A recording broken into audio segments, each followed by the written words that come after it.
the Beat Drops interview with the new addition to the Discord tier in Season 4, the Hanamura Hellhounds. Joining me are Gab and Jag. So go ahead and introduce yourself, guys. Hi, I'm Gab. I'm the DPS player for Hanamura Hellhounds. And I'm Jag. I'm the flex support / trapped in Myra jail player for the Hanamura Hellhounds. Cool. So tell us a little bit more about the Hanamura Hellhounds being a new team in the tier. You kind of have a lot of mystery behind you. So, funny enough, new team, but for us, we've been a team for close to 2 years now, I believe. There might be 1 or 2 people on the team currently who have been on longer. So we've been around for a while. We've bounced around from tournament to tournament, but we're finally coming to take over Tranquility League. Yeah, I mean, I've been on the team for about almost a year now. Gab's been on a bit longer, but we've just been playing together for so long. It feels like, we know each other like the back of our hands. Right now, we're actually competing in another tournament in the playoffs, and we've been just kind of stacking up all these regular season tournament wins. But we're really looking right now for that big postseason win. Gotcha. Well, good luck in that. I know that postseasons can be a little bit of a stressful time if you're expecting a lot and putting a lot of time into practicing and stuff. So, keep cool heads. But thanks for taking time to come and talk about yourselves with me. So, more on to the 2 or plus or minus years that everybody's been together in the Hellhounds. What brought you all together? I think the players have come from various different places, actually. So, for example, the person who originally started the team is Nibor. He's the one who's always on top of everything. He's like the team manager. He basically has found everyone through different discords, or some of us have just found each other just from being mutual friends. Yeah, I mean, Matthew, who's our off tank, and Neeb go way back to the college days. I personally just found it basically from like a looking post. And it was a very unique trial process because basically the first time I met Neeb, he was just like, "We're just gonna play quick play, and I'm just gonna get to know you." And I was super stressed out because it was the first time I'd really ever tried out for a team. And I was like, "Oh God, like, do I have to play really well right now? Like, do I need to be impressive?" But really, I think one of the most unique things about this team is that we're all a little bit on the older side. We're all like mid-20s to early 30s. So I think there's just kind of a different culture that we have where it's kind of like, we're all really at a different part in our lives than maybe some of the younger players out there in younger teams. We all really kind of just connect on that level. Some of us are just about to graduate university, some of us are already full-time jobs. Hell, we have like 3 people that are married, so we have a married meta man going on in our team. But even though we're all like from different areas, the U.S., we even have some people on the West Coast. We all just really vibe well. I will also say, like, we have all these old people and whatnot, but in the interview question, there's the one that I always remember, and I always ask after Neeb interviews someone who's trying out, is he always asks what their favorite meme is. So while we do have that older crowd, I still think there's this mentality of like this playfulness to us. And on top of that, like, just because we all live in different places and we don't see each other, we actually did an in-person meetup in July, I want to say June, sometime like that, over the summer, and it was really great. We just rented a house for a weekend, and then we have another one coming up in February, really, really soon. It's gonna be sick because we're gonna go to some Overwatch League games together. Nice. Is that going to be on the opening weekend or a couple weekends after? It's gonna be, I think, the second weekend of Overwatch. No, I think it's I'm pretty sure it's the third. Third, yeah, yeah. Because I think the first ones for the East Coast at least are like New York, and then the second one's Philly, and then the third one is the DC one. Yeah, that's the one we're going to. So we're really hyped for that. It's gonna be also pretty sick because last time some people couldn't go for certain reasons. Summer is kind of busy for family events, so it's gonna be really nice for us to have some new people. Nice. Yeah, I know a lot of the teams find themselves going, whether it be to the league games or for like finals and BlizzCon and stuff like that. And it's really cool to be able to meet a team like that. I definitely am hope to hear more about that meetup or the second meetup when it comes to the Overwatch League games, and maybe you might even meet a bunch of people in the community going there. I know a lot of the players like to go to the games when they can, especially with the homestands being active now. I will also be going to the Philly and DC ones as much as possible. Oh, awesome. So maybe we'll see you there. yeah, exactly. Maybe we'll see you there. I live like 10 minutes away from DC, so it'll be really easy to just take the metro in there. Um, Doesn't Trank also do like meetups? Because I remember, so I previously played in Trank, and I believe it was season 2, and I remember getting like DMs about like they do like a meetup day. Yeah, That yeah, sounds yeah. really cool. They have a meetup day where they have like it's not only one meetup, but it's a bunch of meetups around like specifically the U.S. But just like wherever there's a group of people, they'll make sure a meetup happens as long as there's enough people rallying behind it. And so there's not only like that one big up Trank meetup day. They make a point to schedule meetups around big Overwatch related events such as like the BlizzCon and grand finals and stuff like that, just because they know that's where everybody's going to be, or not everybody, but enough people to make a point of it. So I think meeting a lot of people in this community is really easy, and I find that to be a really cool thing. And I hope that you all take advantage of that, and every other team as well, because I mean it's a great community, good people, and you guys have that story that I've noticed that a good amount of teams, at least like new teams, are these teams of longer standing than just a couple weeks, months, maybe just a year, and having this like long backstory of just being friends first as a team is like important as it is, but still like it your interview or your tryout process reminds me of like yeah, just be a quick play friend first that I can talk to and rely on and like confide in, rather than someone who's just gonna output massive value at first and then later become that person that synergizes with the team well and stuff. So that's super cool. That's cool to hear. Well, I think that kind of goes into our whole like strategy of how we play together. I mean, we have some amazing like, especially our DPS really like pull their weight and like pop off a ton. But I think what really brings us together is our team play. We're really good at synergizing ults, really good at following callouts generally, and we just really trust each other. Maybe too much sometimes, as we talked about in a scrim last night, but we really like do believe in each other as a team, which I think is the most important thing. And even though like we weren't friends to start off with, like we're definitely Gotcha. Well, the I guess the next question I'd have is like, so you've been together, you're in another tournament, you're playing for this long. What drove you to Trank? And then I mean you mentioned earlier that this wasn't everybody's first time in Trank. Some people, you said you were in season 2, so it was that the exigence to go into season 4, or was it just another like it was like a Reddit post? What was it? So yeah, so I played in season 2. I played for I was a captain for the Omnic Turtles. Didn't do too hot in season 2. But yeah, since then I always remember having good memories of the community. Like we've been in other tournaments, but no community has stood out to me as much as Trank has. And it's surprising, like even coming back from time to time, like people just remember who you were. Like after season 2, I wasn't on a team for Trank, and when like I joined back on the server and was like messaging and stuff, like people were like, "Oh yeah, Gab, this and that." So that really helped out. And so I think that we are constantly looking to play to compete. We enjoy that a lot. So when we saw that Trank opened up, we finally decided that it was the right time to sign up, and hopefully we can do pretty well. yeah. I think on top of that, just as you pointed out, like the community is very active and very accepting. So I think we really like to be a part of something, where you can meet people as well as just like interact with people. But also like really just like I think their production value is just so top notch. I think that's something that really we're attracted to. Me and Gab are on the social media channels for the Hellhounds, and it can be really tough sometimes to just be running it with no interaction between other teams or the league. Um, and I think just like Tranquil like really offers us a way to kind of express ourselves, not only like in our competitive mindset, but also be like more collaborative and artistic in the way we run our team, which is always really cool. Yeah, what the community has to offer when it comes to like expression is very like unparalleled in the Overwatch scene that we're all in. Like it's even in like tier 2, it feels like it's just not really interactive, or it doesn't incentivize that kind of stuff.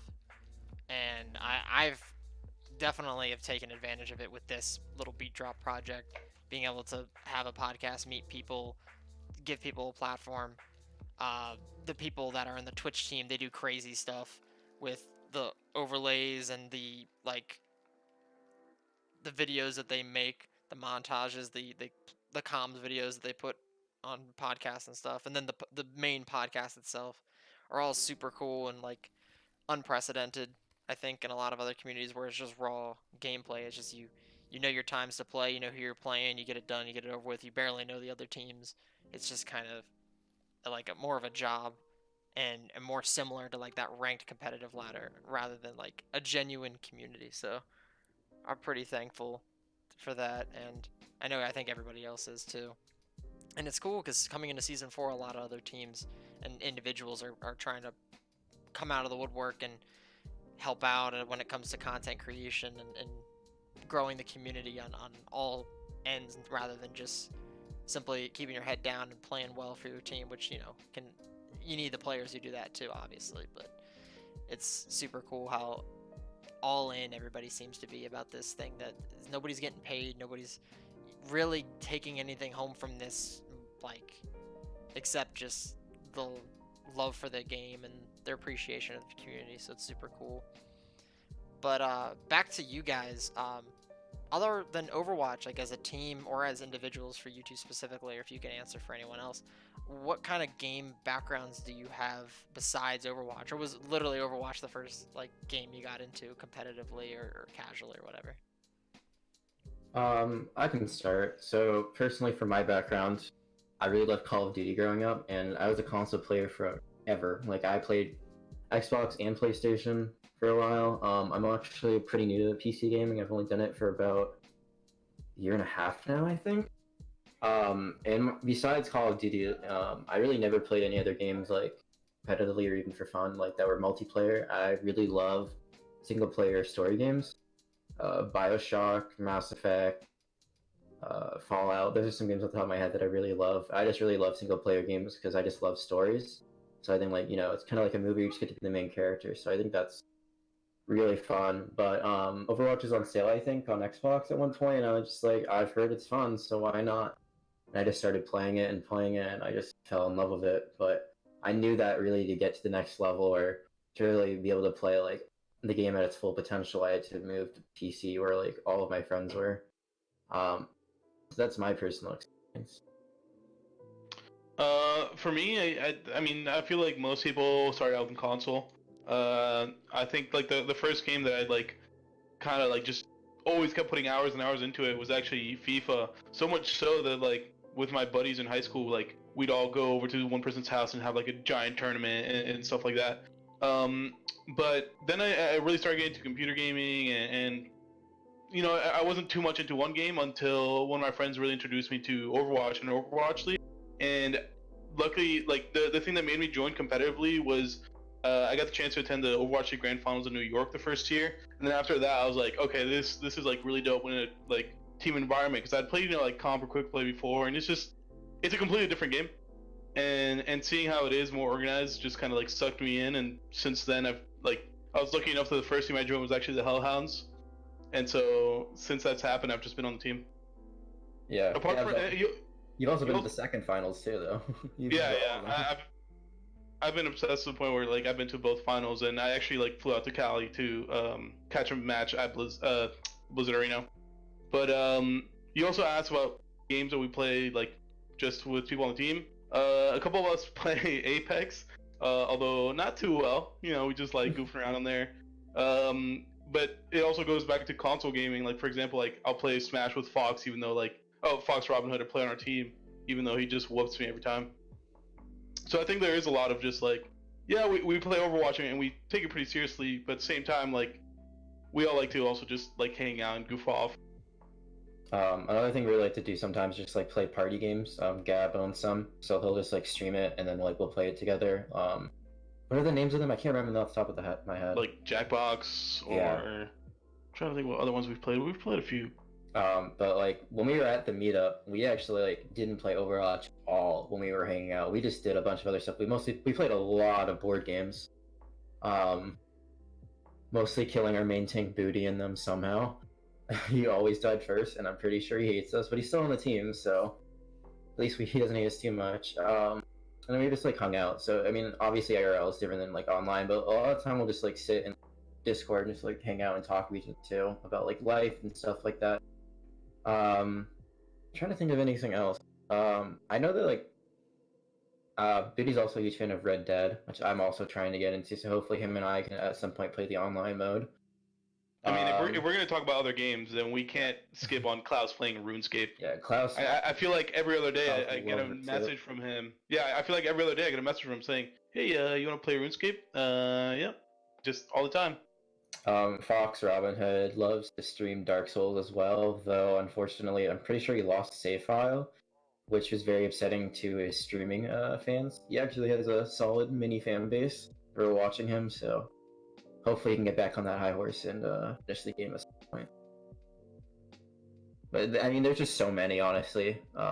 Gaming is one of the things that unites us, and it's really great that we can do it in a multitude of different ways.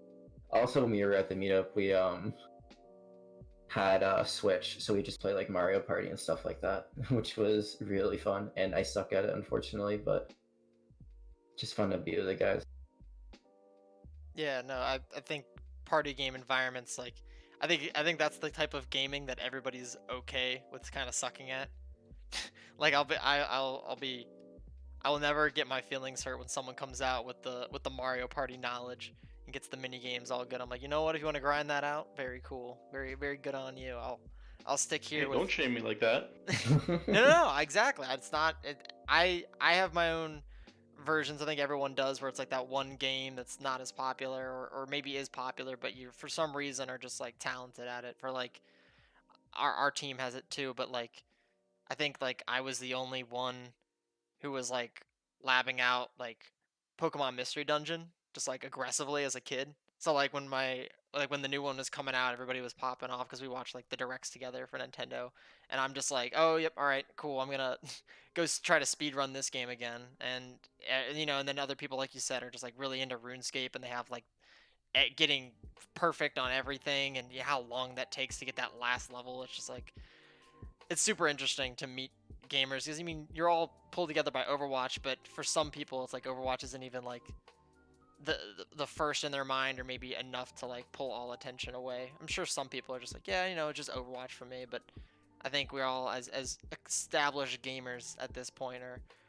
are have a pretty wide player base. For those of you out there or either in here as well that are dual majoring in Overwatch and another FPS, good luck and Godspeed because I tried CS, I've tried R6, I can't get the hang of playing that fast. So, but I'll I, take a slow game like a single player game or a dungeon crawler any day.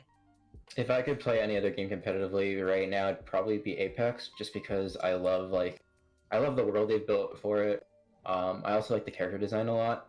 I think the biggest thing about it that I don't like is, you know, with Overwatch, there's no real RNG element to it, and like when you play any sort of game like Apex, you know, battle royale, there's always gonna be what like I don't know, like if this like if I'm gonna land correctly or if my teammates are gonna follow me, etc., etc. But yeah, I don't really play any other like FPS games honestly besides Overwatch. So that's a good question, and I want to hear. Is there anybody else on the team or in the call, obviously, that has like another answer to that question of what game would I play if not for Overwatch? So Gab, or if you know any of the Yeah, answers for the rest of your team. I think it. Funny enough that I could probably go down the list for some of their teammates and just like I like see him on Discord. I hear him talk about the game. So for example, like Klaus would be RuneScape. Fox would be Smash Bros. Melee. I feel like I feel like he would be COD, right? I feel like he plays a decent amount of COD, Yeah, right, until they Jack? can't until they can't download the update because he has Potato Net. Yeah. Um, Neeb would definitely play cookie clicker games. It's like his number one obsession, and somehow he always just sends me a link and he gets me hooked for like a day or two. Booty would be probably Red Dead. I don't know. I feel like Booty is the one who has like the most diverse games that he plays. Yeah, Um, he loved playing Raft with Liff. I don't know if they still play that, but I remember they used to play that game a lot. yeah. And then I'm trying to think who else is like stands out for me a lot. I think I've seen Troll play Hearthstone a decent amount, You but I play don't know if he's Hearthstone I don't know too. yeah I don't know if he's any good though. Like I've seen him play, but I've never like asked him about it. You never know. Maybe you could play him sometime. It's always an option. And then I mean I feel like Jag, you mostly. I mean, apart from Overwatch, I feel like you play either Apex or you're playing like a single player game. Yeah, I'm like replaying Dragon Age Inquisition right now for like the third time because I just love that game a ton. I'm like also playing Red Dead, but right now I'm just so busy with school that I don't want to like get too like invested in it and like not be able to play for a while. So I'm just kind of replaying a game that I know and love already. Single player games are fun. It's a good break from competitive because you know you're probably gonna win. Overwatch, you never know. That's fair. Yeah. But we play a lot. I mean, Fox also plays. He does actually play Smash competitively, locally at least. And at one point, he was ranked pretty high in his area. Yeah. Which region do you know? He's in Georgia. Cool. Okay. Yeah. No, I've not invested too heavily into my local melee scene, but I do watch all like the majors and stuff because like that's pretty important to my friend group that I have IRL. So like melee's super sick. I'm a little too smooth brain for most things in life, so I can't quite handle the high octane gameplay, but it's super fun to watch. So I'm always down to learn about players and you know, I'll definitely try to get their tag and watch them on stream if they're ever doing cool stuff because I mean gotta support the gamers out there. Of So course. all right, on from cool other games that aren't Overwatch. Uh, let's talk more specifically about your team. So what kind of style does your team have? You're mentioning earlier that it's like that fun casual like side of it, but is there any like specific to the game, either the mechanics or the structure of like your team that you can really put a nail in what would describe your team? Um, if I describe our team style in 2 words, it would be ruthless aggression. I don't want to give too much away because you know you don't Right. want other teams to figure out ahead of time, but we play best when we can just kind of run into people's faces and smash them in. Cool. And like, is there anything that pushed you to run that play style, or did you tried a little bit of everything and that's what stuck, or was like someone came to you one day and said, "Hey, you guys play this super nasty. Just keep pushing that front." Well, We just fed and yeah. fed and fed and fed our brains off until eventually you got it to work. You know, in Goat's meta, it worked to our favor, but it took us a while to kind of like figure out how to actually make it work. I think that we've got some really interesting pieces, especially we picked up some new players recently in GoatHi and Troll, and they've also kind of like helped shape that up a little bit. And I think it's interesting. I think that we have, while we are aggressive, I do think we have various different pieces that we can plug into different maps or metas or anything, and kind of just like switch it up, keep people guessing. Nice. Yeah, And I love that's that not all we adaptive can play do though. style. We're not just like a one comp, one trick team. We have a lot of different strategies that we run based on map type and stuff like that. Right. I think it helps that we have a fairly decent or pretty big roster now. In the past, we've sort of had like a smaller roster, and while that's nice for playtime, it might have not been the best for like different settings. So now that we've kind of expanded a little bit, it's helped out a lot. Gotcha. No, that's super cool. I know there's like that balancing act you have to play with your roster of you have too many cooks in the kitchen, then no one's quite getting the synergy down, and then you got too little, then one person has an off day, or you look to fill a role that you don't necessarily have anyone who's the best at, or just an even like more serious and like uh more common problem for the age group that you described initially is like someone's busy with work or school and they just can't make the game for a crazy reason, or something just comes up, life happens, then you're SOL if you're rocking that six stack. So I definitely there's so many so much things to weigh when it comes to getting those extra players, but I'm glad you guys found two people who can fit to your mold of and in your vibe, I should say, of the team, and hopefully that gives you guys a little bit of a boost coming into the season. And I know GOATY's really cool. I've played against them before, and I think a couple players on my team have played with them before, and pretty sure they've been a community member for a fairly long time. So that's super cool to have them on the team. And I don't know too much about trolls, so give me a little background on that one, if you could. Yes, the Zoomer of the team, as we might say. He's not the latest edition. Goatee's the latest edition, but he's been with us. What would you say, about a month or two by now? I would say about 2 months. 2 months, Which yeah. is crazy. It feels way longer, honestly. I feel like Troll has kind of like just kind of come in and just like he feels like just one of us now. I mean, Goaty definitely starting to feel that way too. He's been with us a shorter amount of time, but Troll is a really great flex DPS player. He's really good at projectile heroes. Um, One thing that always gives me a heart attack is that he will always be like way further than I expect him to, but he somehow can live every time. And I don't know how he does it, but he does it. Makes my job a lot easier.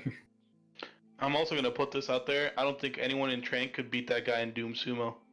Anytime I see Yeah. him on Overwatch and he's in queue, he just goes to Doom Sumo instantly.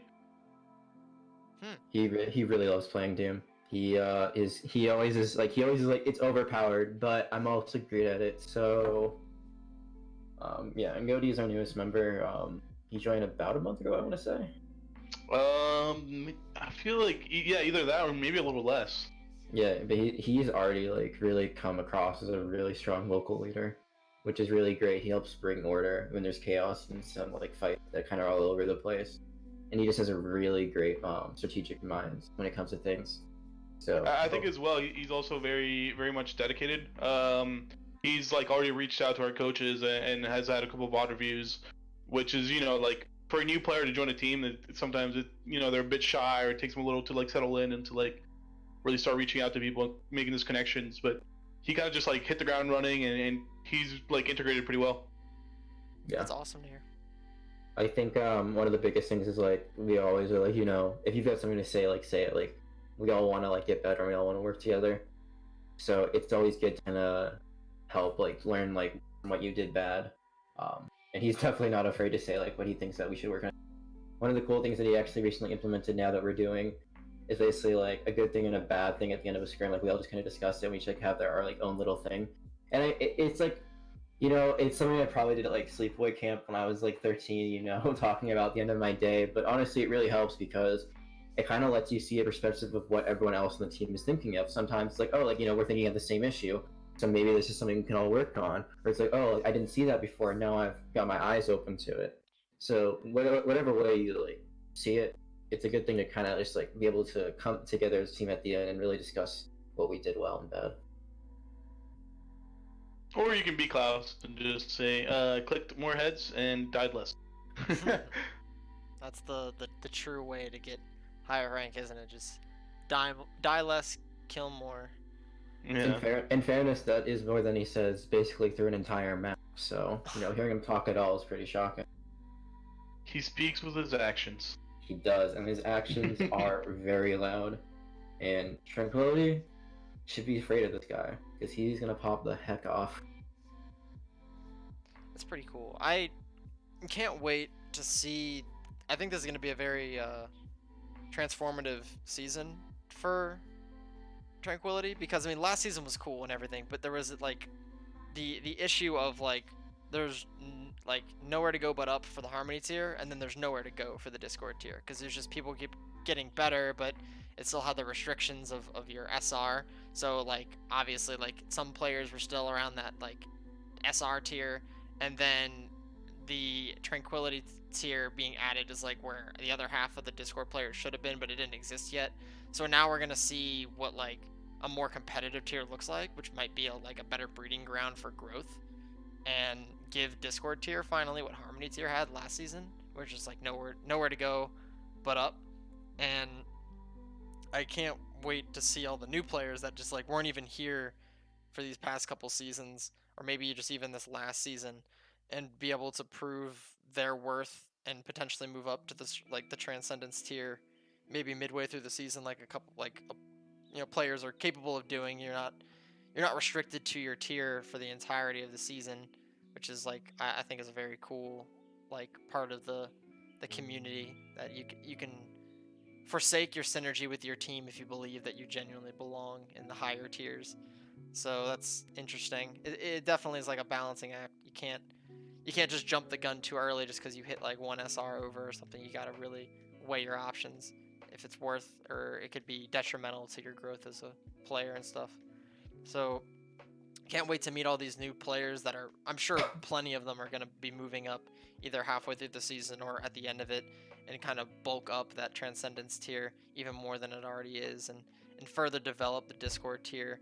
And especially, I know there aren't any, this isn't a Harmony tier team that I'm interviewing, but still, it's like the Harmony tier, if you haven't watched many of their games from the Discord tier perspective, it's always super interesting because like some of them are like 1500 SR, or 1500 SR away from you, but still, like, since they've put the time and effort to be like more coordinated as a team, their SR isn't really representative of their their capable output, because the solo queue, let's say that's all they do instead of like six stacking or whatever, doesn't really reward the kind of high synergy play if not everybody's fully vested. So it's interesting because you're like, that person is so much lower than me, but is still putting out a lot of high octane plays just because they as a team really dug deep and learned how to play the game at a different level. And it's super fun to watch everybody grow throughout the season, because I'm sure you'll see, and maybe I'm wrong, but at least it was this way last season, that the preseason tournament was like very, very wacky and not a lot of structure. It was just kind of there was no projected winner that could like really claim that seed that well, where it's just like, oh, this team's projected to be this team. Well, that team pull out a win because that team hadn't practiced in X amount of days or hasn't been in like a stable community or like team environment for so long. So it's definitely going to be neat as we inch closer towards the beginning of the season and we get to meet all these new players and new talent and kind of strut everyone's stuff. But I think hopefully there will be a lot more parity within the tiers, which could be really fun. So Yeah, I mean, I will add to that I remember the exact same thing from when I played in season 2. I can't quite remember the team that won the preseason tournament, but I remember near come postseason, they weren't doing as hot as they did in the beginning, and so I think it's exciting, and as a team, it's fun because playing games to either stomp or get stomped aren't fun. Like the games that people end up always enjoying more are the ones that are like competitive and close. And I think Tranquility will be that, where one team will be one team that week, but then the following week, like they can get reverse swept or something like that. It's exciting.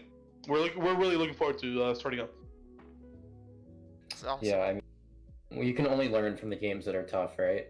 So I mean, obviously rolling kind of nice. At the same time, it's like, oh, like, we worked really hard and we did this, but I want to get better. And the whole team, I think, constantly is looking to improve. So we can only do that if we're challenged.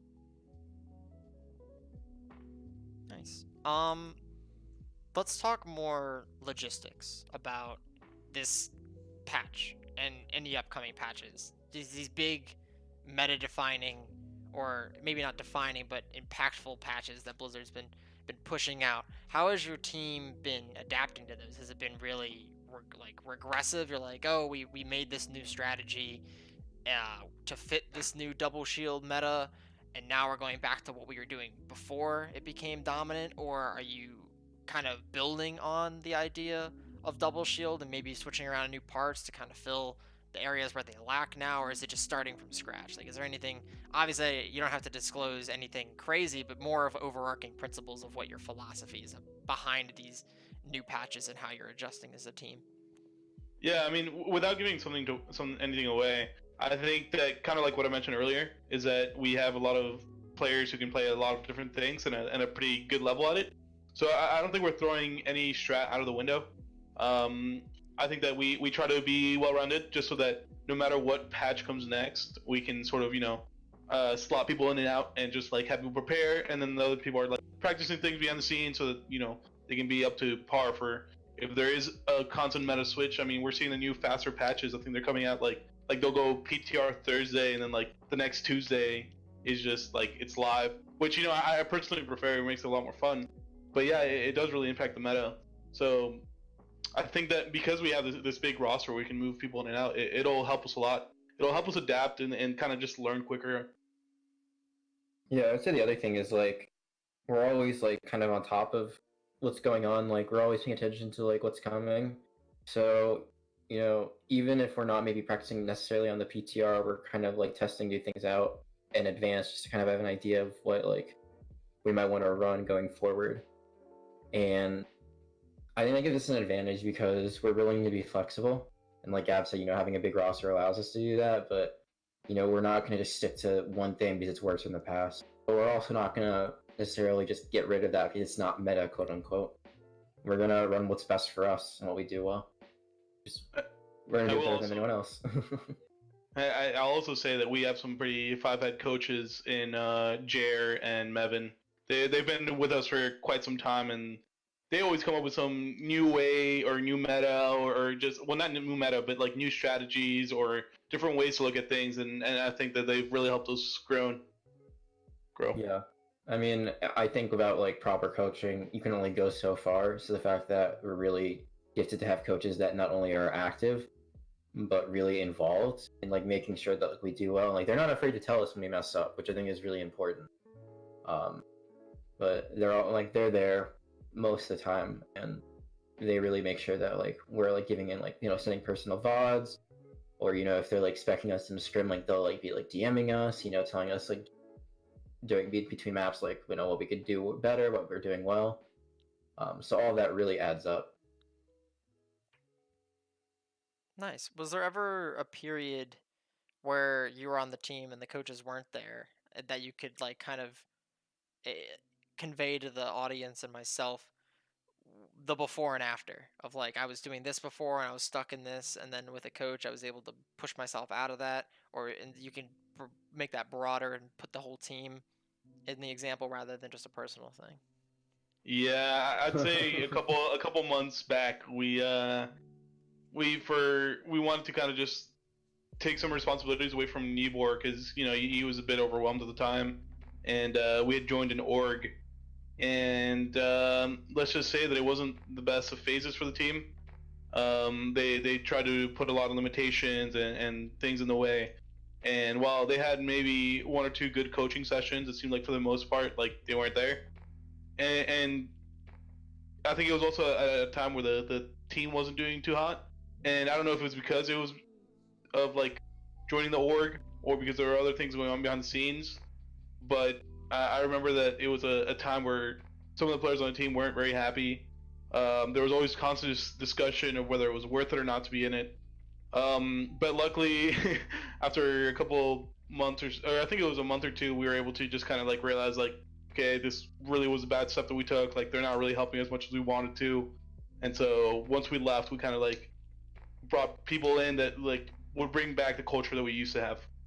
Yeah, I mean, honestly, that org felt like a cult for a lot of reasons that I'm not going to go into, but really, I think that we weren't playing the style of Overwatch that we wanted to at that point, and we weren't really getting the help that we needed to adapt to the style they wanted. Also, I don't think that it was a combination of maybe the meta at the time really didn't work well what we were trying to do, / we weren't adapting well enough to it.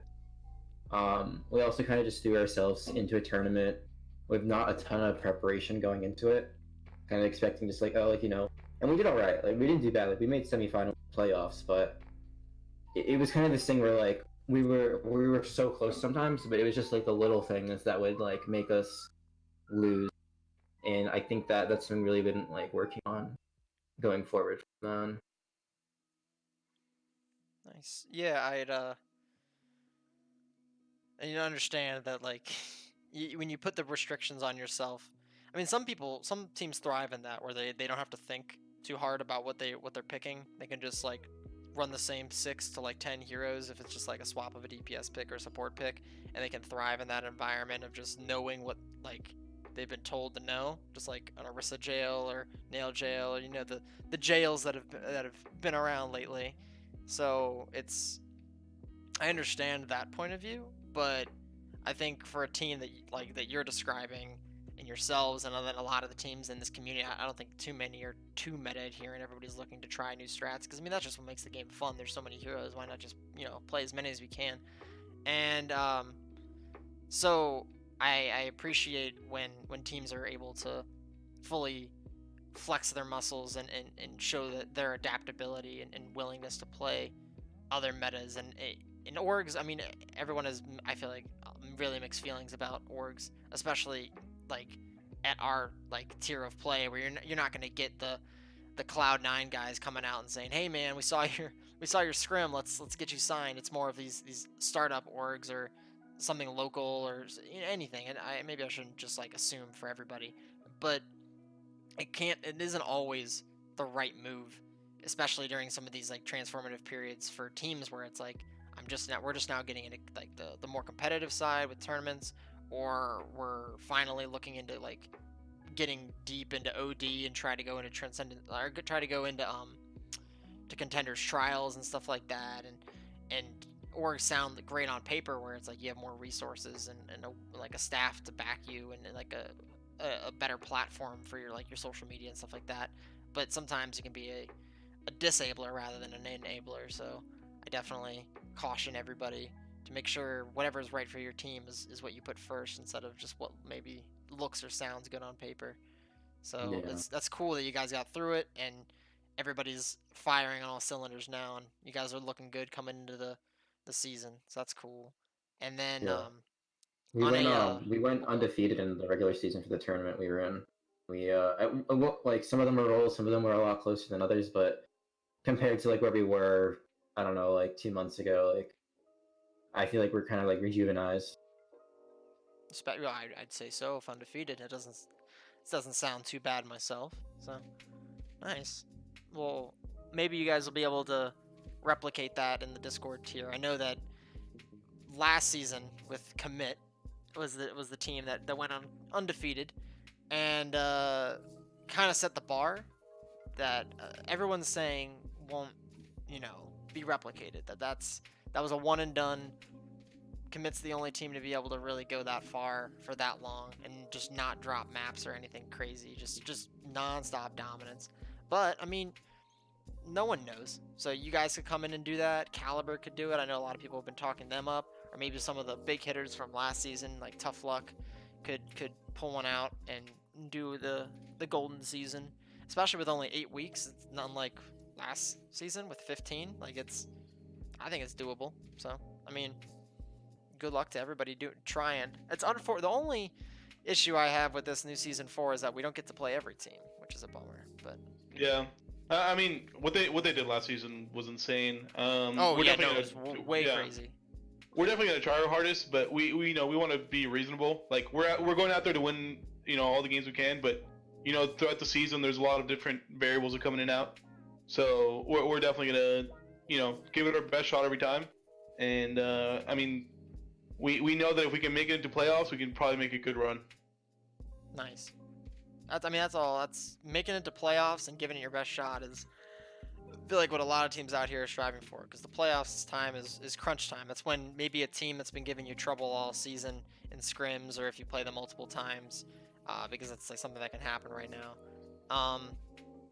It just they're taking the win rate in their favor more often than not, and then you go to playoffs and you have that X factor of being in that environment where I think everybody can relate that it's different in playoffs. It feels like there's more at stake sometimes, and you're able to outperform what you're usually capable of, which can be really fun to watch as a spectator, and fun to be a part of as a player. So I look forward to that time more than the season, it seems. So I think it'll be really fun. I think the season structure makes for a lot of good games. I'm just going to be constantly spit out.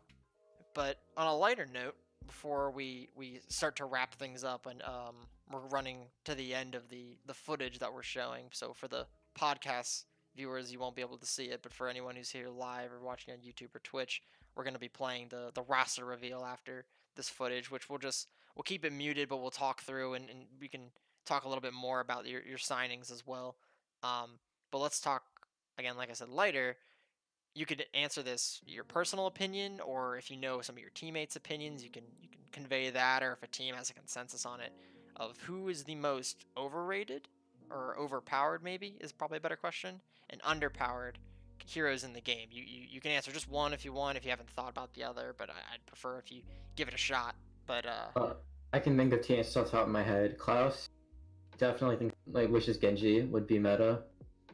Well, Klaus and Troll, they're constantly going on about how they need to give buffs to Genji, buff Genji, buff Genji, and then they'll see the new PTR patch and they're like, oh, well, there's nothing about Genji.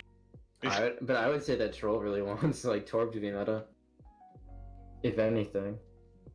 Oh God, I would not be a fan of a Torb meta. That Just imagine. like what? Cause think about it. What type of comp would there need to be for a Torb to just be meta? Like that does not sound too enjoyable. I'm trying to think of. I guess like Math like wants Diva to come back, but she might be back. We're not really sure yet. But that booster buff is definitely huge. I know that. I think every single person on our team has like a hero that they obviously want to be meta because like it's like either their favorite hero or it's like their best hero. Yeah. But I think that's an interesting thing about our team. And again, going back to this is like, it feels like every single person on our team has like a different favorite hero that they want to be meta. That it's kind of like a roulette of like whose turn it is to play their favorite hero. yeah. Personally, for me, I would love for Zen to be meta. I thought you enjoyed Moira. I hate Moira. Bra would love Sigma. Excalibur, who's one of our main tanks, he would love. Yeah, he got to play Sigma for a while, but with these latest changes, I just feel like he's much weaker, especially of like the fact that you can cancel his ult basically. Yes, don't forget him also calling him Danish. Even though he's from the Netherlands. Fun fact: Klaus is actually Danish. So the more you know. So if I get that right, we'd have an optimal comp of Sigma, Diva, Genji, Torb, Zen, some other healer. But not Lucio. Moira. Oh, Lucio. Yeah, Nibor loves Lucio, which is great for him because he's been able to play Lucio forever, like just basically forever. Nice. I mean, I'll expect to see that comp come out of you guys at least once during the season. I'll hold you to it. Meme Team 6. Wonderful. Yeah, Mean Team 6. Sick. Nice. Well, we're at the roster reveal portion of it. So if there's any things that you want to either you can mention about the process of making the roster, or if you want to even go deeper and talk about the process of making the reveal, or some of the players that aren't here today that you might just want to shout out and say something neat about. I'm sure. I mean, everybody's got something to say about somebody, so I'll give you this time to talk about them. Well, first we want to, like let people know that we have a Twitter and we're trying to be more active with it. I believe the @ is HAH_OW, so be sure to go follow that. What else did you ask? Yes, if we want to talk about the players. Yeah, I mean, just the yeah. players in it and anything you want to shout out about them. Our main tanks have no fear, for better or for worse. Booty goes really deep and seems to get these nutty shatters out of nowhere. And then, Bra's been playing Sigma for a while now, but he always like gets the like craziest like rocks onto people. Goaty just joined us. Got him. But yeah, he's been really good at like running Winston some of our compositions, but he also has a really good Orisa. And like I said earlier, he's really good at calling things out. And Math has been our diva mainstay for a while. He was also put into Orisa jail, but I mean, math guru is a legit math guru.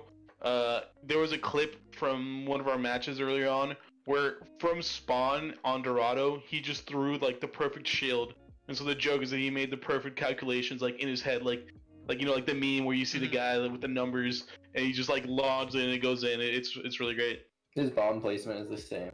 Troll just like is a highly real and projectile heroes. See a hero of his Junkrat, like he just I don't know how he plays Junkrat like this, but he's just so like good at like hitting those grenades onto people. And he's really good also like calling out like his traps and stuff like that. Oh look who it is. I won't make it not fun for the only listeners, the audio viewers. But yeah, we are seeing a couple of you on screen. So how many are there on like the full roster?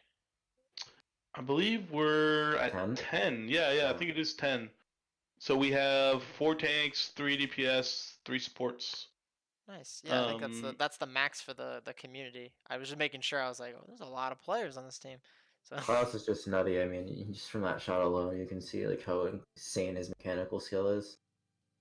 I love this part of the clip here. Unfortunately, we don't have the audio on, but if you go watch it on YouTube or on our Twitter, Fox just slept in a Genji that was blading and is basically pleading with the rest of the team not to wake him up.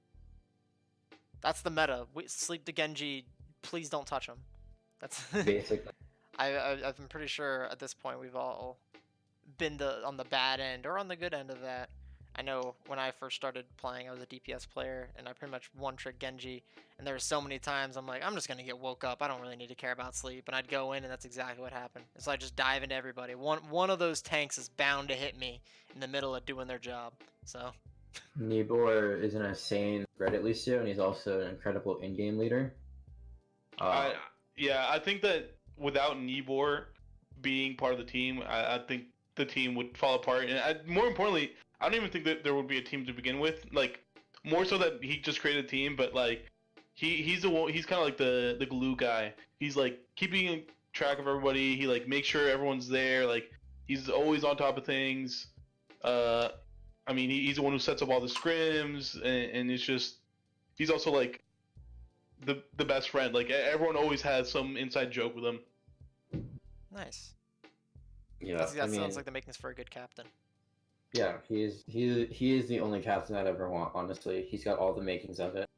And whenever I get like stressed out or angry, like he's always there to talk me down. And the one thing that I just can't leave the podcast without saying is that Fox is probably one of the funniest people that I know. I mean, it feels like after every match, he just has like the perfect meme that he posts into our channel.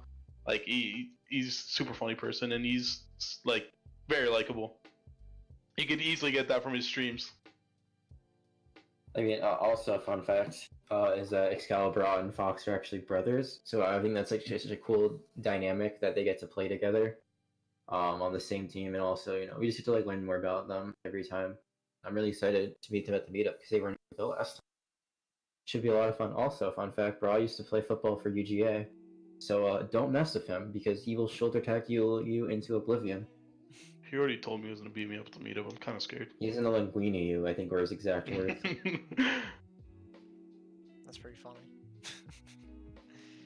Nice. Well, I guess those were kind of final words, but there's any last thing you want to say before we cut out? I mean, first of all, thank you for having us on the podcast. I think it's a lot of fun, and it gets us excited for the start of Tranquility. We're really excited to see what other teams have, and to compete and have fun. I think we'll have a pretty good season, and hopefully by the end of it, we can say that we win. That would be ideal, right? Right. I just want to say that we've got a new logo. We're amped up. We're ready to hunt. So Discord's here. Be on the lookout because we're coming for you. Thanks for having us. Yeah, thanks for coming. All right, we'll call that a day. Thanks for everybody who's stopping by, and thanks for Gab and Jag representing the Hellhounds for coming through, giving us the nice interview. So we'll see you guys in the season, and hopefully maybe get one of these set up again. Maybe when you're a little bit further down the line, and we see where you guys are then, and we can talk about this interview and what's happened since then. Sounds great. Awesome. All right, everybody. Peace out. Thanks for having us. Bye.